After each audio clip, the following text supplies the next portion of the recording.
so her mom's like, I just want to say, y'all, like, Ryan's been so good to my McKenzie. And so Ryan's parents' faces were like,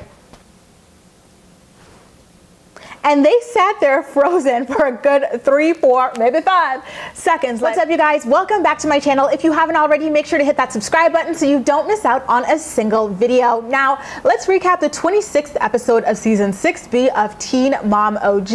The show starts off with Gary and Christina talking about inviting Amber and Matt over to celebrate a joint Christmas with, a joint Easter with their daughter, Leah. They're going to be hosting an egg hunt at their new home. Now, over in Michigan, Catelynn and Tyler talk about the possibility of buying some kind of a farm in LA that they can just live off of. And I'm just sitting here thinking, is that even possible in LA?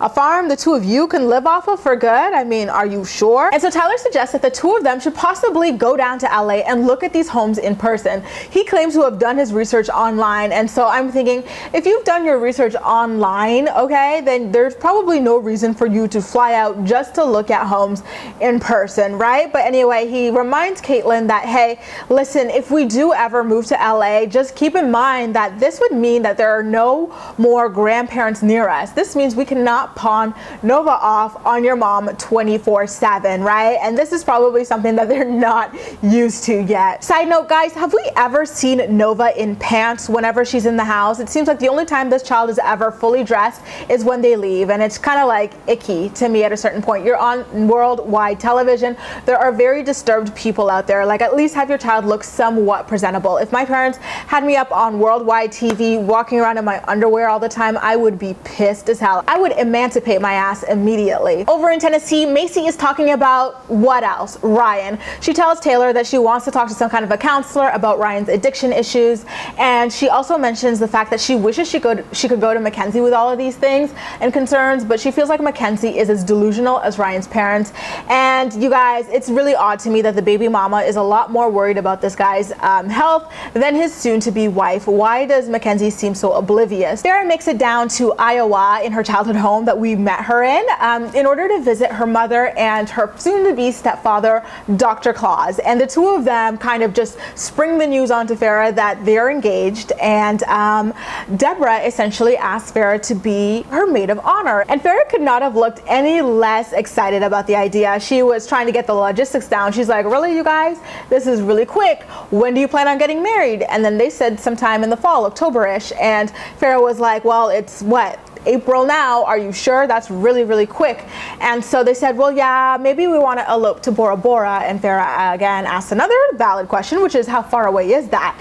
And her mom was like, a day and a half. And Farrah's face just pretty much said it all. Back at Gary and Christina's new home, Matt and Amber show up with a few more treats for the kids' Easter egg hunt. And it was really nice of them to bring all of those things over and help out. So Gary suggests that Amber and Christina go together to pick up Leah from school while he and Matt hang back. I was really hoping to see Gary grill him because a lot of rumors were flying around at this time. So it would have been really nice to see Gary grill him on those a little bit more in front of the cameras, the same way he exposed all those damn children. But unfortunately, we didn't get to see the two of them interact alone. I know for a fact, though, that Matt must have been sweating bullets as soon as he heard Gary suggest Amber leaves him alone. Anyway, Amber and Christina head on over to pick Leah up from school, and on the way there, Amber could not have been any more classless. Pretty much as soon as she hops in the car with Christina, she's like, how do you and Gary, like, you know, like, really, it's only been how many years? You already forgot how you and Gary used to with the Saran wrap girl? Really? Who do you think you're fooling? So she kind of delves further into the relationship. She's like, I mean, Christina, I've seen your ex-husband.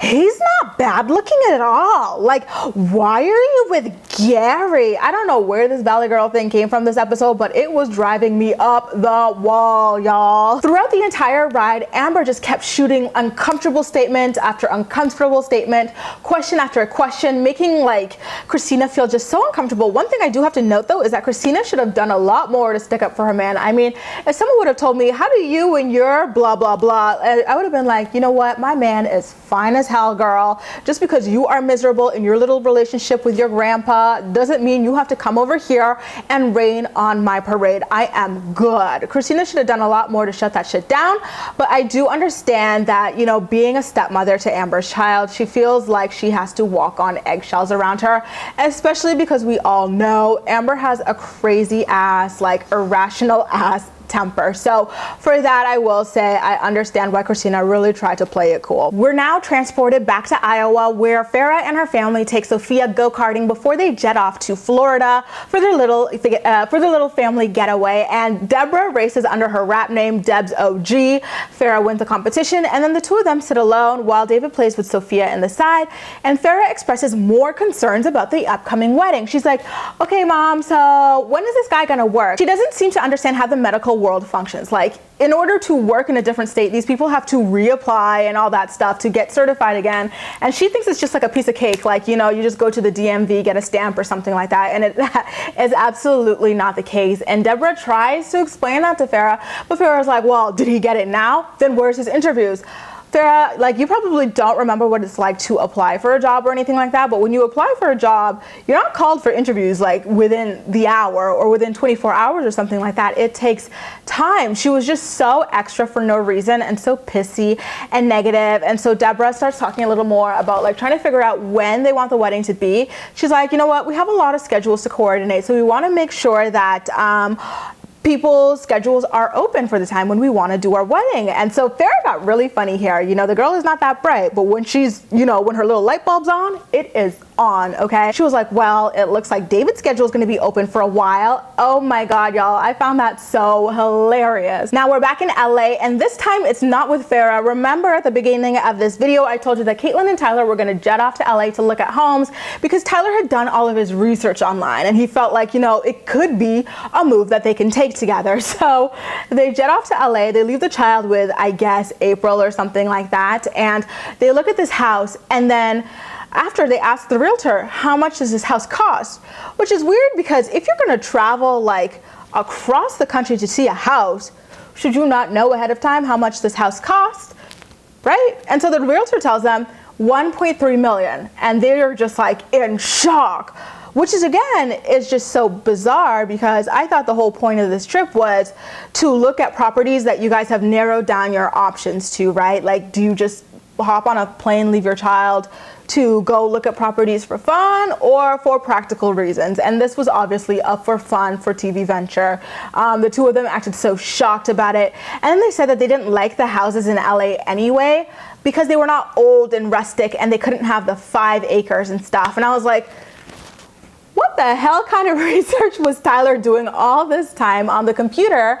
Because anyone who has like any kind of brain power going on could have told them that they were not really going to get like an old rustic farmhouse in the middle of LA, right? Like where all their acting opportunities and creative opportunities are. You know what I mean? And the 5 acres minimum. Did your dumbass really think you were going to get that in LA? Really, boo? Really? And so after they check out this house that they claim that they hated anyway, which again, did you not see this online before? You know what? So anyway, after they check out the house, they go back to their rental apartment and they start looking at homes in Michigan, y'all. They're like, you know what? It's too expensive out here. Yeah, don't say. They find this like old creepy looking castle thing on 15 acres that they really want. And so they decide that as soon as they land, they're gonna jet on over there and check it out. Now our little country girl, Mackenzie, and her mom meet up with Rand's parents at a restaurant for lunch. The parents order her some kind of potatoes while they wait for her. And so at a certain point, she gets up to use the washroom. And so her mom starts speaking with Rand's parents. And so her mom's like, I just wanna say y'all, like Rand's been so good to my Mackenzie. And so Ryan's parents' faces were like,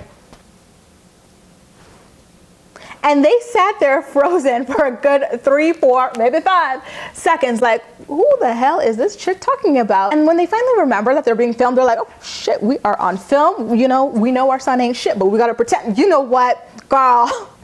Let me tell you, we are happy for your daughter and the things she does for our son. The whole scene was hilarious, you guys. You have to watch that scene. If there's one scene you have to watch in this entire episode of Teen Mom OG, it's that scene. Back at Macy's house again, she has nothing but Ryan to talk about. So she calls up a counselor, talks about his addiction issues. The counselor is like, well, have you ever thought about issuing an ultimatum? She's like, oh, I hope it doesn't come to that point, but I think it will. Moving on, sick of this shit, sick of this shit. Like, the girl did not leave her house this entire episode. Over it. You guys, let's talk about Catelynn and Tyler's house hunt again. Did you guys notice that their sense of urgency was so unusual? Like, first of all, jumping off to LA before you've even really properly looked at the markets and what you want, what area you want and stuff, that was really unusual. But then as soon as they landed, they had called a realtor about seeing that old castle 15-acre thingy that they wanted,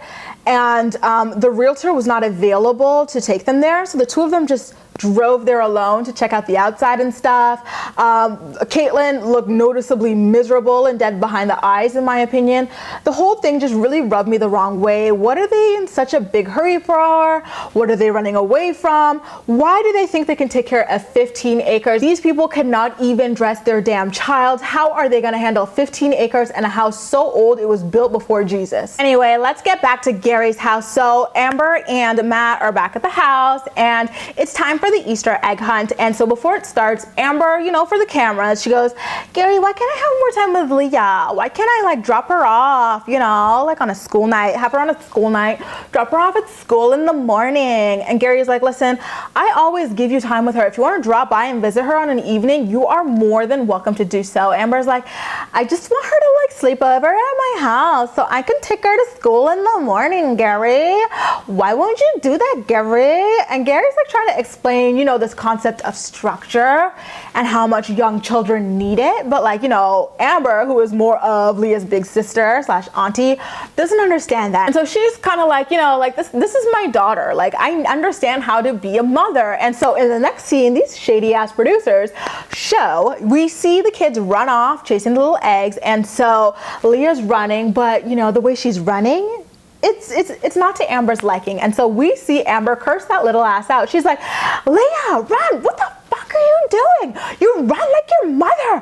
Why are you looking for the ones on the trees? There's ones on the ground! I was like, this is why you don't get more time with your child. Like, who just curses like that in front of a whole bunch of children and their parents over an Easter egg hunt? Like, if this is how you are over an Easter egg hunt, we do not want to know what you're like in the event that Leah gets her homework wrong or something like that. But then again, you know, based on Amber's intelligence level, I don't think she would even be able to tell if Leah got her homework wrong. But still, you get my drift, right? So after the Easter egg hunt ends, Amber and Matt are getting ready to head home. And so you guys, Amber goes to kiss Leah on the mouth, and this was like a makeout session. Like, it lasted a solid 4 Mississippis. Like, they were just kissing it. I was disgusted by this, honestly. I've never been a big fan of people kissing their kids on the mouths because, you know, let's not even go there on this family channel, but especially when it comes to Amber, knowing where that mouth has been, oh, I was disgusted. Like, this is, you know, let's not even talk about it too much because I know some of you guys will drag me for my opinions, but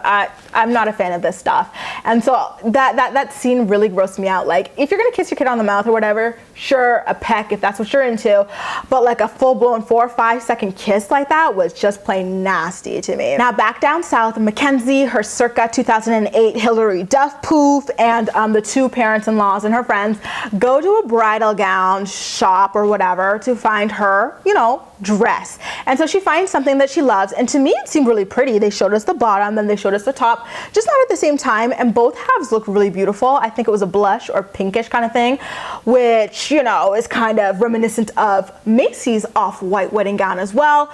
But I really loved Mackenzie's too. Like, it seemed cute from what I could tell, and I can't wait to see the full thing. She did wind up saying yes to the dress indeed. And when she gets back home to Ryan to talk about the experience, he doesn't really like have like a full like adult conversation with her. He's too busy playing with the dog and like spacing out, but he asks her all these questions about like whether the dress was white and like if she said yes to a dress, what it looked like, describe it and stuff like that. Oh my god, you guys, that dog is so cute, by the way. There's like, to me, there's no chemistry between the two of them. Like, I've never seen a single scene between the two of them that made me go, oh my god, like I could see why they want to get married so quickly. Like, they're so head over heels.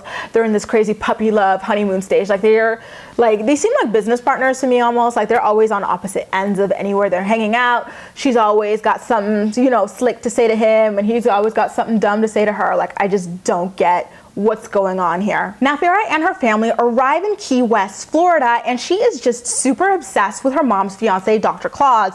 So her grievances with him are as follows. Number one, he does not swim in the pool with them. I don't know about her, but if it were me, I would be happy that man is not swimming in the pool with me and my child, okay? And number two, he opens guacamole cases and doesn't put the lid back on. So she is just so pissed off with him. I mean, it's one thing to be pissed off at a person, but like to speak to, like, especially your elder like that was just, ooh, like that child was not raised well at all. The way she was speaking to Dr. Claus was just uncomfortable for me to watch. Like, she was so mad about this guacamole stuff that she went out to talk to her mom. She's like, Mom, that guy does not put lids back on guacamole cases, okay? So you need to figure out what you're gonna do about it. Saran wrap it or whatever, but like, you gotta figure it out. Let's be responsible adults here. So as she finishes that sentence, both she and Deborah leave Sophia in that pool unsupervised to go back in and take care of guacamole. Guys, I think that was another example of teen mom producers being shady as hell. Let's be responsible adults, and then in the same minute you're turning your back to your like young child in the pool alone.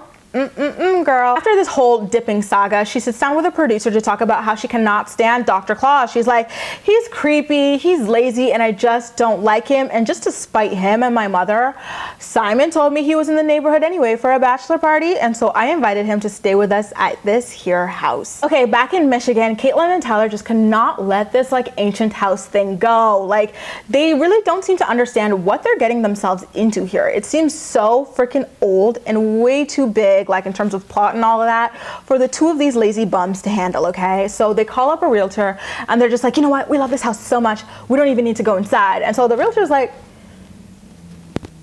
are you well? You wanna, you know, like, are you sure? This house has been on the market for like over a year. You know, you don't want us to take you inside or something like that. And so Tyler's like, now this will be like our third house.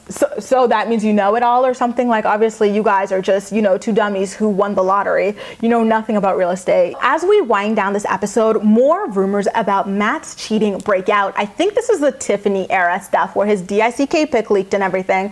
And so we see him pull up to the house to drop Amber off, and he drives off with that expensive ass Corvette. Amber, you are a fool, and leaves Amber on the driveway of the house. I guess he's sleeping at Jeff's house or something like that. And so Amber talks to a producer about it. She's like, listen, more rumors have broken about Matt potentially cheating on me. I mean, the text messages look fake, but I'm just so sick of this. He keeps breaking my trust. I literally don't seem to have any at this point, because every time I try, something else pops up. And so a producer asks her, and I really like this about the producer. The producer is like, why does this keep happening? And this is not normal, you know, Amber kind of way. Look out for that girl getting fired soon, by the way. We all know what happened to Heather. And then in Farrah's world, Simon arrives at the cottage that the family rented in Florida for the week or weekend or whatever. And he gets into the kitchen, and Farrah starts telling him about how she and David don't get along at all. They're like oil and water. And so Simon's tries to tell her to at least speak to the guy respectfully, but Farrah doesn't understand that concept, and so she pretty much refuses to do so. And so Simon's like, you know what, well, I gotta tell you then that the guy doesn't like you. And it's not even that he doesn't like you, he literally hates you. I didn't understand why he spoke to her that way or put that type of stuff in her head. But you know what, I digress. And so Farrah was like, well, if he hates me, then he's gotta be mentally ill and like delusional, thinking everyone's against him. And I was just sitting here with my pot in one hand and my kettle in the other, trying to introduce the two of them, because obviously that's the way that Farrah functions as well. I'm not accusing her of being mentally ill or anything like that, but that's her psyche too, that everyone is against her. Y'all know I'm starting to warm up to Simon and everything, but I've gotta say that shirt did nothing for him. He looked like he had some full-blown breastises. Okay. Now, in the final scene of the episode, Macy and Taylor sit down to talk about potentially confronting Ryan with, you know, going to rehab and issuing his time with Bentley as an ultimatum. Like, you got to go to rehab or you're not going to see Bentley, and if you don't have time to see Bentley, then your parents won't be able to see him either, and they're going to be pissed off at you because it'll be your fault. And the episode ends there. Guys, I saw some previews for the next week's episode, which is the finale, and I absolutely cannot wait. I'm excited to see the fight between Farrah and Dr. Claus, Amber cursing Matt's ass out. It's gonna be lit. But for now, let's talk about this episode that we just saw. What were your highs and lows? Did you enjoy Enjoy it, leave all your thoughts and opinions in the comment section down below, and as usual, we'll chat. You can also like this video, subscribe for more. Feel free to share it with your friends as well, and follow me across social media where I love chatting with you. That's all for now. Thank you so much for watching, and I'll see you next time.